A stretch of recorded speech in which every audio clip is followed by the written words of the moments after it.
Hello, everyone. Welcome back to The Art of Being a Woman. I'm your host, Courtney, and today we are discussing the art of escaping your comfort zone. Before we dive right into this topic, I want to just preface by explaining why we should even want to escape our comfort zone. What is so bad with being comfortable? When we're comfortable, it feels like a reward, as if we've worked so hard and we can finally relax. Whether we go on vacation, we go to a restaurant, we go shopping, or perhaps we're just relaxing on the couch and we're watching a show that we like. Now, all of those things aren't bad in moderation. The problem is when we mistake comfort for the goal and we look at comfort as the achievement itself. Although we live in a physical world, it's truly a mental game and a spiritual game, so to speak. From a spiritual perspective, we are all here on this earth to elevate our own souls. And how do we do that? By passing tests that we've previously agreed to experience. And through passing those tests, our soul becomes more powerful and more elevated. Now, that is a deeply spiritual concept, and I don't expect everybody to agree with me. And I honestly don't want anyone to blindly agree with me. I want everyone to do their own research on the meaning of life and really come to their own conclusions so that it feels authentic and it feels true on a deep soul level. My first experience accessing Kabbalah, which is an ancient wisdom that is universal. It's not tied to a religion at all. It is just deep spiritual truths about how the world came to be, why we're here on earth, what happens to us when we pass, why do certain people pass at certain times, so on and so forth. A lot of those deep spiritual questions are answered in Kabbalah. So I was very fascinated with those teachings. From that point on, I was able to really get a sense of when I was learning more truths versus when I was just hearing fluff. That's what I like to call it. Fluff is when someone kind of dances around the truth but doesn't really tell you something that you didn't already know. And once I became good at that, I was able to find other individuals that have also really dedicated their life to not only uncovering these truths themselves, but sharing it with the world. And something that Kabbalah and these individuals all agree on is that comfort is a trap.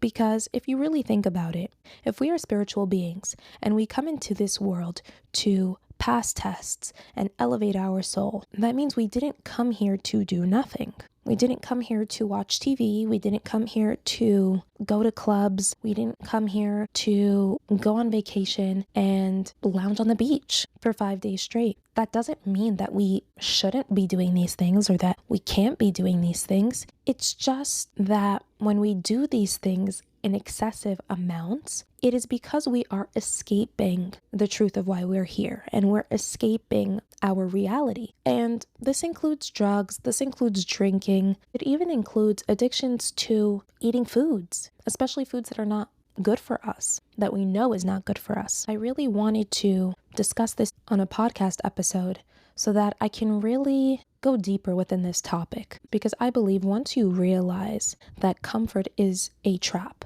in this world, you can't unsee it. That's number one. And number two, your focus becomes sharper because you are able to discern very quickly what is adding to your growth and your evolution and what is getting in the way of it. The 4 steps we're going to get into are the following. Step 1, recognize comfort is the cage of the soul. Step 2, understand growth is the only real happiness. Step 3, let your past self die. And step 4, refuse to return to the cage. There was an analogy that I heard when I was taking one of my Kabbalah classes, and it basically explained this physical world as a prison, but the prison was metaphorical, of course, and the bars are invisible, so we don't realize that we're in a prison. And the trickiest part of this prison is that it's going to convince you that you're not in a prison, that this is paradise, that you don't want to leave, that you want to stay here as long as possible. So how does this world go about convincing us that? By shoving comfort in our face, by tempting us with temporary pleasures that make us believe that happiness equates to the things outside of us, such as having a lot of money and eating amazing food and going shopping all the time. But it's truly all a distraction so that you don't get in touch with your own soul and get to the bottom of why you're here and what you feel called to do. And ultimately, the reason why this world doesn't necessarily want us to connect with our soul and figure out why we're here and elevate ourselves is because once we do that, we don't come back here. It's so funny because I've always loved the movie The Matrix, and I feel like there's a lot of truth to The Matrix. So if you haven't watched that movie, I definitely recommend it, and you will be able to understand what I'm referring to when I say that this world is an illusion. But back to this world and how it's a cage. The cool thing about the cage is that there's no lock on the door.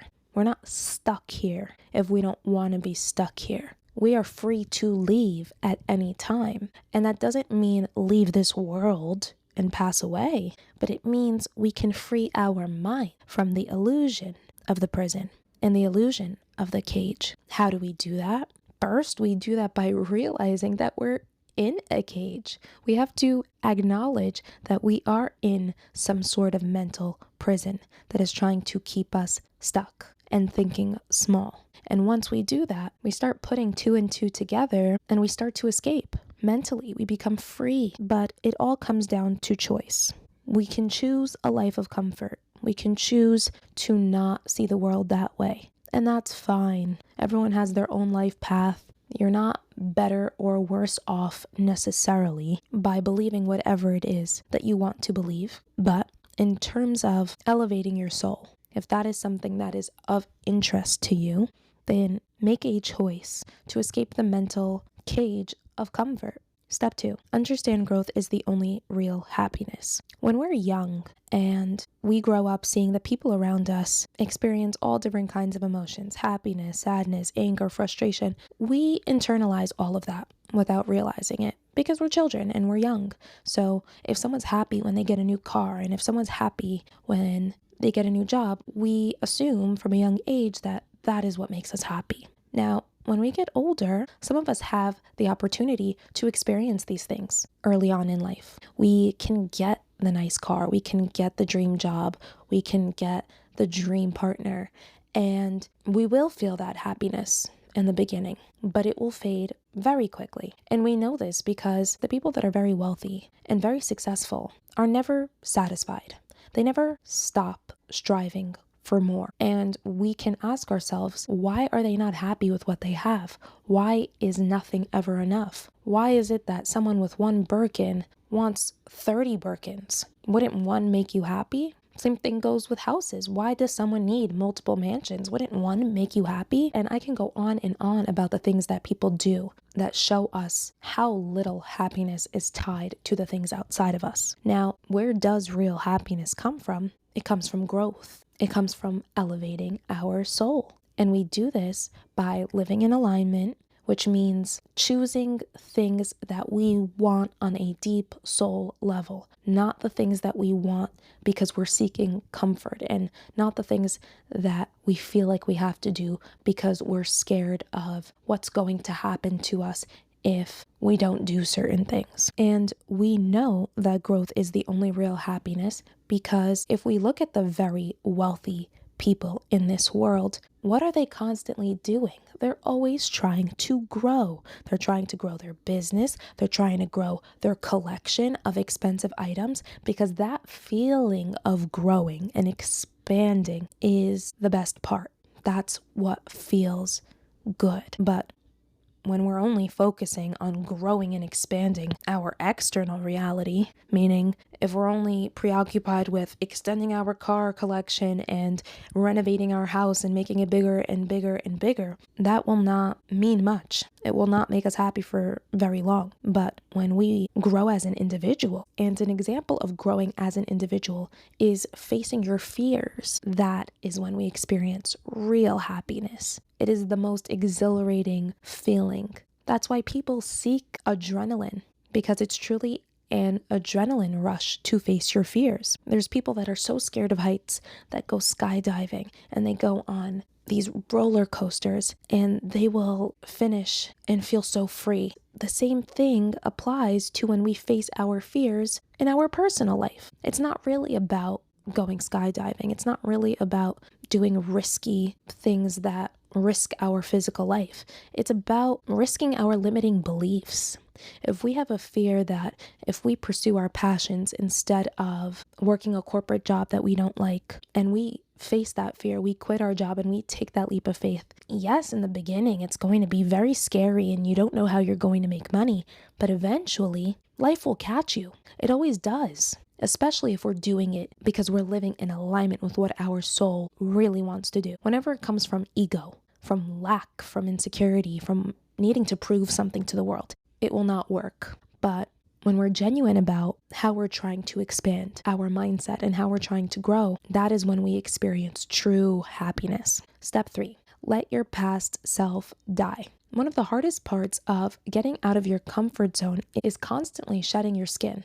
Like a snake, there's just going to be periods in your life where you're ready for the next chapter. And the more that we resist it, the more we delay and drag out that evolution of our soul, which we can do. We have free will. We can wait until life starts to change things around us, whether we lose our job or we're forced to move into a new house for whatever reason, or we can respect how we feel on a deep soul level and take initiative by letting our past selves die so that we can become more evolved, authentic versions of ourselves. We are constantly changing every single second of every single day. It's usually on a very micro level, but we are still changing. When we take these bigger risks in our life to maintain alignment and we face our fears, we are shedding our skin rapidly. In order for us to really experience the benefits of that, we have to be willing to let go of who we were up until that point. And that doesn't mean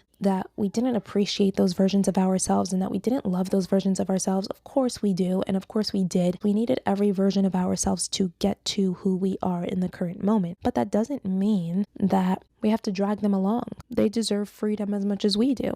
It's only when we are ashamed of past versions of ourselves that we should not be letting it die, because we have to have acceptance before we can release something. And when we don't, our past almost comes back to haunt us in a way. And I don't want that for anyone. Each version of ourselves is only a bridge between who we were and where we're going. And when we get too attached to a version of ourselves, we're keeping ourselves stagnant on that bridge and we're not crossing over into our potential. Step 4, refuse to return to the cage. When we start seeking alignment and we start seeking our fears so that we can face them and we can really break free from this mental cage, we will have moments where we feel really challenged by life. We feel very tired. We'll feel pushed past our limits and we might feel like giving up or just taking a long break, a vacation, so to speak. This is another trap because there is nothing in life that we go through that we cannot handle. And I know that gets said so much and it can be so annoying to hear when we are going through something extremely difficult and challenging, but it's true. So whenever we do feel tempted to return to the illusion of comfort and we feel tempted to give up on alignment, we need to remind ourselves that if we're going through something, there's a way out. And not only is there a way out, there's a way forward. Because when we seek comfort, we're staying stuck in the problem because we're not dealing with it, we're not facing it. But when we accept the situations that we're in and we accept that it's happening for the evolution of our own soul, for our own growth, which is our own happiness, truly, then life starts to clear the path forward for us. And I can't necessarily prove that It's something you're just going to have to try and experience for yourself. I'm trying to think of an example of when this happened to me in my life. Honestly, with this podcast, and I feel like I will always go back to this podcast as an example, because before I ever started podcasting and writing, I was truly not a social butterfly. I definitely loved having close one-to-one friendships and relationships, but I was never a social media person. It was so overstimulating for me. And I also hated public speaking. That was my biggest fear ever since I was a little kid. Now, when I faced that fear and I recorded that first podcast episode, it was like something broke open within me. I don't know how else to explain it. And I felt free. I felt like the fear was exposed for what it was. It was a lie. Nothing bad was going to happen if I did exactly what my fear told me not to do. And once I realized that, and I realized how good it felt to face my fear and to prove it wrong, I just started to seek it out. And I became more confident with every podcast episode, and it became a lot easier to face my fears in other areas of my life. I have just felt more myself. I say what's on my mind a lot more. I got out of a lot of limiting beliefs, people pleasing, caring what people think about me, all of that. I faced all those fears, but it was truly a domino effect. It started when I faced my fear of public speaking, which is crazy to think about. If you are in a point in your life where your comfort zone is really just pissing you off, you're bored out of your mind, you feel like you're living the same day over and over again on repeat, it's a cry from your soul to wake up and to do something different and get out of this mental cage that you have kept yourself in. And just to reiterate how we go about getting out of our comfort zone, first, we acknowledge that our comfort zone is not actually safe and it's not actually making us happy. It is a distraction. It is an illusion. Once we acknowledge and accept that, then we start seeking the truth and we start seeking some answers on life and why we're really here. From that point, do something that scares you, and do something that scares you as often as possible. As your fears come up, which you will experience once you step out of this comfort zone, face them as soon as possible, as often as they come up, and watch how free you feel and how happy you become. I hope you enjoyed listening to this episode. I really enjoy discussing all things spirituality. It's a deep passion of mine, and actually for most of my life, I was very hesitant to talk about spirituality publicly because I grew up in a very religious, orthodox environment, and it was honestly frowned upon. But once again, when you face your fears, you realize that fear is bullshit. And nothing bad happens when you face your fear. The only thing that happens is you become more confident and you become happier and more free. And that's exactly how I feel right now. If you enjoyed this episode, please rate this podcast and share it with a friend or a family member if you feel like they can benefit from this episode. Thank you so much for listening to this episode. It means so much to me. I hope you have an amazing week. I love you all. Till next time, bye for now.